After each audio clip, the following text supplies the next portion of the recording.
नमस्कार दोस्तों, इस वीडियो में आप सभी का स्वागत है। यह जो वीडियो है भारत के संवैधानिक विकास का पार्ट 2 है। इसमें 1833 का चार्टर एक्ट और 1853 के चार्टर एक्ट के बारे में चर्चा किया जाएगा। इससे पहले मैंने एक वीडियो बनाया है भारत के संवैधानिक विकास का पार्ट फर्स्ट। उसमें 1773 के रेगुलेटिंग एक्ट से लेकर के 1813 के चार्टर एक्ट तक मैंने उसमें बात किया है। तो अगर आपने उस वीडियो को नहीं देखा है तो आप कॉन्स्टिट्यूशन ऑफ इंडिया के नाम से इसी चैनल पर एक प्लेलिस्ट है, वहाँ पर आप जा कर के देख सकते हैं। 1813 के जो बाद जो एक्ट है 1833 का चार्टर एक्ट और 1853 का चार्टर एक्ट, मैं इन दोनों के बारे में इस वीडियो पर चर्चा करूँगा। तो चलिए शुरुआत करते हैं। आगे 1833 का चार्टर एक्ट और 1853 के चार्टर एक्ट क्या है, इसमें क्या क्या प्रावधान हैं, उनके बारे में जान लेते हैं। तो 1833 का जो चार्टर एक्ट है इसे सेंट हेलेना अधिनियम 1833 के नाम से भी जानते हैं। किस नाम से? सेंट हेलेना अधिनियम 1833 के नाम से भी जानते हैं। तो 1833 का जो चार्टर एक्ट है ये अधिनियमित क्यों हुआ, इसके बारे में पहले देख लेते हैं। तो 1813 के जो चार्टर एक्ट अधिनियम के पश्चात भारत में कंपनी के साम्राज्य में काफ़ी वृद्धि हुई थी, जिस पर समुचित नियंत्रण स्थापित करने के लिए ब्रिटिश संसद ने 1813 के चार्टर एक्ट के बाद 1814, 1823 और 1829 में अधिनियम द्वारा कंपनी को कुछ अधिकार प्रदान किए। कब? 1814, 1823 और 1829 में अधिनियम द्वारा कंपनी को कुछ अधिकार प्रदान किया गया।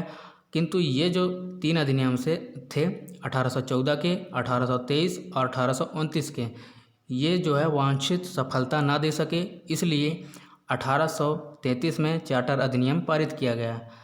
तो 1833 का अधिनियम किस लिए पारित किया गया? 1814, 1823, 1829 में जो अधिनियम बनाए गए थे और इस अधिनियम के द्वारा जो कंपनी को कुछ अधिकार दिए गए थे, ये जो तो इनके द्वारा कंपनियों को वांछित सफलता ना प्राप्त हो सका, इसलिए 1833 में चार्टर अधिनियम पारित किया गया।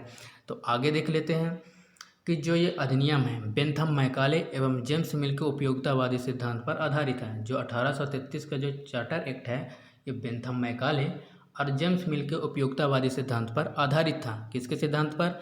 बेंथम मैकाले और जेम्स मिल के उपयोगितावादी सिद्धांत पर आधारित था। कौन सा? ये 1833 का charter act.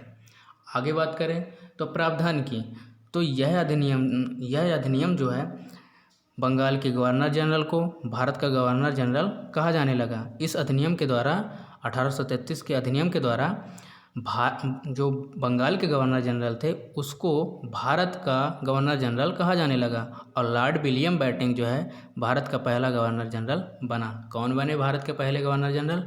Lord William Bentinck.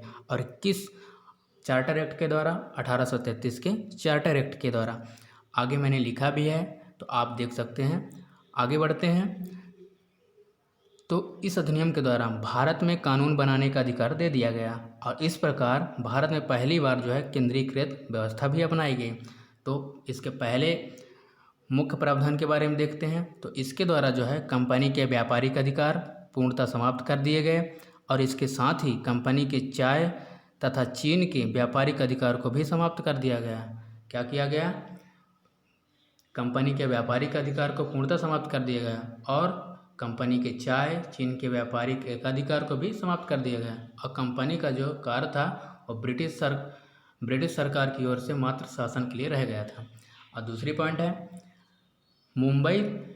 Bombay है, ये पहले बम्बई कहा जाता था। बम्बई तथा मद्रास की परिषदों की विधि निर्माण शक्तियों को वापस ले लिया गया और भारत के गवर्नर जनरल को ब्रिटिश भारत में विधायिका सीमित अधिकार प्रदान कर दिए गए और इसके अंतर्गत जो बनाए गए कानूनों को नियामक कानून कहा गया।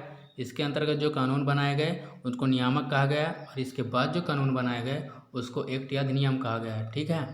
तो इसका थर्ड पॉइंट है विधिक परामर्श हेतु गवर्नर जनरल की परिषद में विधि सदस्य हेतु के रूप में चौथे सदस्य को जो है शामिल किया गया।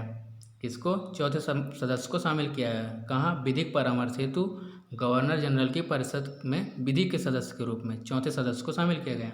चौथा पॉइंट ये कहता है कि 1833 चार्टर एक्ट के द्वारा सरकारी सेवाओं में जो रंग, जाति, धर्म, नस्ल आदि के आधार पर जो भारतीयों में होने वाले भेदभाव थे, इनको समाप्त कर दिया गया।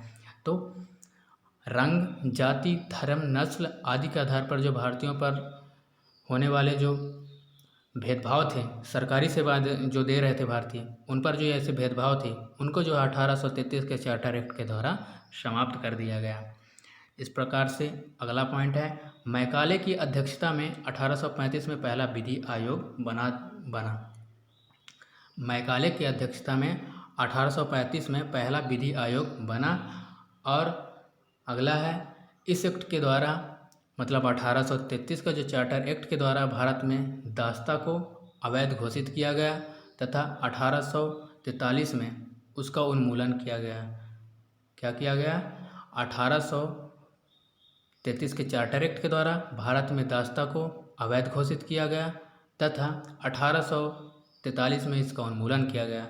और गवर्नर जनरल की परिषद को राजस्व के संबंध में पूर्ण अधिकार प्रदान करते हुए गवर्नर जनरल को संपूर्ण देश के लिए एक ही बजट तैयार करने का अधिकार दिया गया। और इस एक्ट के द्वारा बंगाल के गवर्नर जनरल को भारत का गवर्नर जनरल बना दिया गया। यह तो मैंने पहले ही बता चुका। और सभी नागरिकों पर जो है सैन्य शक्तियाँ निहित थीं, जिसमें से जो है सभी नागरिक पर जो है सैन्य शक्तियाँ निहित थीं। और इस प्रकार से इस अधिनियम में पहली बार एक ऐसी सरकार का निर्माण किया गया जिसका ब्रिटिश कब्जे वाले संपूर्ण भारतीय क्षेत्र पर पूर्ण नियंत्रण था। और लॉर्ड विलियम बेंटिंक को भारत के गवर्नर जनरल बनाया गया। इसके बारे में मैंने पहले भी बताया। इस प्रकार से अगला है, तो 1833 के चार्टर एक्ट के द्वारा जो सिविल सेवकों के चयन के लिए खुली प्रतियोगिता का आयोजन शुरू करने का प्रयास किया गया।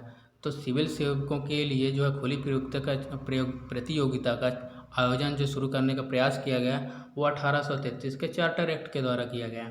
और इसमें कहा यह गया कि कंपनी में भारतीयों को पद, कार्यालय और रोजगार हासिल करने से वंचित नहीं किया जाएगा। इसमें क्या कहा गया कि कंपनी में भारतीयों को किसी पद, कार्यालय और रोजगार को हासिल करने के से वंचित नहीं किया जाएगा।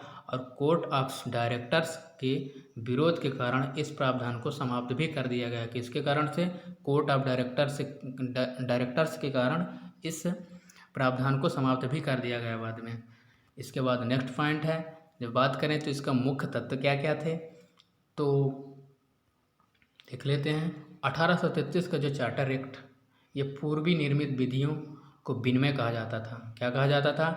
पूर्वी जो निर्मित विधियों को विनिमय कहा जाता था। लेकिन जबकि इस अधिनियम द्वारा पहले जो निर्मित होते थे उनको विनिमय कहा जाता है। जो पहले एक्ट निर्मित होते थे उनको विनिमय कहा जाता था, लेकिन अब जो अधिनियम द्वारा निर्मित विधियाँ थी वो अधिनियम कहलाती थी। अब जो निर्मित विधियाँ थी उनको अधिनियम कहा जाने लगा। और दूसरे शब्दों में भारत के गवर्नर जनरल की परिषद द्वारा निर्मित विधि को अधिनियम कहा जाने लगा। और जो भारत के गवर्नर जनरल की परिषद द्वारा जो निर्मित विधि थे उसको अधिनियम कहा जाने लगा। पहले के जो विधि निर्मित होते थे उसको विनिमय कहा जाता था और बाद में जो निर्मित हुई उसको अधिनियम कहा जाता था। अगर उसी बात को दूसरे शब्दों में कहें तो भारत के गवर्नर जनरल की परिषद द्वारा जो निर्मित विधि होते थे उसको अब अधिनियम कहा जाने लगा। और नेक्स्ट पॉइंट है इसका, 1813 का जो चार्टर भारतीय शासन या ब्रिटिश कालीन के जो इतिहास में इसका अंतिम चार्टर था। ये क्या था? 1813 का चार्टर भारत शासन के इतिहास में ये अंतिम चार्टर था। इस प्रकार से अगला पॉइंट है 1853 का चार्टर एक्ट। तो 1853 का चार्टर एक्ट क्या है इसके बारे में थोड़ी देख लेते हैं। तो 1853 का चार्टर एक्ट अधिनियम है, ये भारतीयों के द्वारा जो है कंपनी के प्रतिक्रियावादी शासन के समाप्ति की मांग तथा गवर्नर जनरल लॉर्ड डलहौजी द्वारा कंपनी के शासन में सुधार हेतु प्रस्तुत रिपोर्ट के संदर्भ में पारित किया गया था। क्या किया गया था? 1833 का जो चार्टर अधिनियम है भारतीयों द्वारा कंपनी के प्रतिक्रियावादी शासन के समाप्ति की मांग तथा गवर्नर जनरल लॉर्ड डलहौजी द्वारा कंपनी के शासन में सुधार हेतु प्रस्तुत रिपोर्ट के संदर्भ में इसको 1833 के चार्टर एक्ट को पारित किया गया था। तो इसके विशेषताएं क्या क्या हैं 1833 के चार्टर एक्ट के इसके बारे में थोड़ी आगे देख लेते हैं। तो 1853 का जो चार्टर एक्ट की विशेषताएं हैं, उसका जो विशेषताएं हैं इस प्रकार से है कि इस अधिनियम से, मैंने 1833 बोला था, सॉरी, उसके लिए माफ़ी चाहता हूँ मैं। तो 1853 का जो चार्टर एक्ट है उसकी विशेषताएं देख लेते हैं पहले। 1853 के जो चार्टर एक्ट की विशेषताएं हैं, पहला, अधिनियम के द्वारा सिविल सेवकों की भर्ती एवं चयन खुली प्रतियोगिता की व्यवस्था का शुभारंभ किया गया और भारतीयों को जो है इस परीक्षा में भाग लेने का अधिकार भी दिया गया और यह परीक्षा के बल पर लंदन में आयोजित होती थी।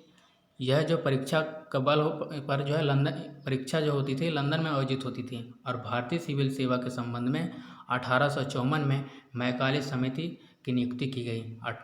1854 में मैकाले समिति की नियुक्ति की गई भारतीय सिविल सेवा के संबंध में। और 1853 के अधिनियम के द्वारा कंपनी के विधायी एवं प्रशासनिक कार्यों को अलग अलग कर दिया गया और अलग से विधायी, ये विधायी लिखा है, यहाँ पे विधायी होगा, लेजिस्लेटिव, सुधार कर लीजिएगा, विधायी इंग्लिश में लेजिस्लेटिव एवं प्रशासनिक एडमिनिस्ट्रेटिव कार्यों को अलग कर दिया गया एवं अलग से विधायी, यहाँ पे भी मिसस्पेल है। तो विधायी कार्यों के लिए एक 12 सदस्य केंद्रीय विधान परिषद गठित की गई, जिसमें गवर्नर जनरल, मुख्य सेनापति, गवर्नर जनरल परिषद के 4 सदस्य एवं 6 अन्य सदस्य शामिल थे। कैसे? गवर्नर जनरल, मुख्य सेनापति, गवर्नर जनरल और परिषद के 4 सदस्य एवं 6 अन्य सदस्य शामिल थे। दूसरे शब्दों में कहें तो भारत में लघु संसद की स्थापना के रूप में देखे जा सकते हैं इस एक्ट को। भारत में जो है लघु संसद की स्थापना के रूप में देखे जा सकते हैं। इस प्रकार से अगला पॉइंट है,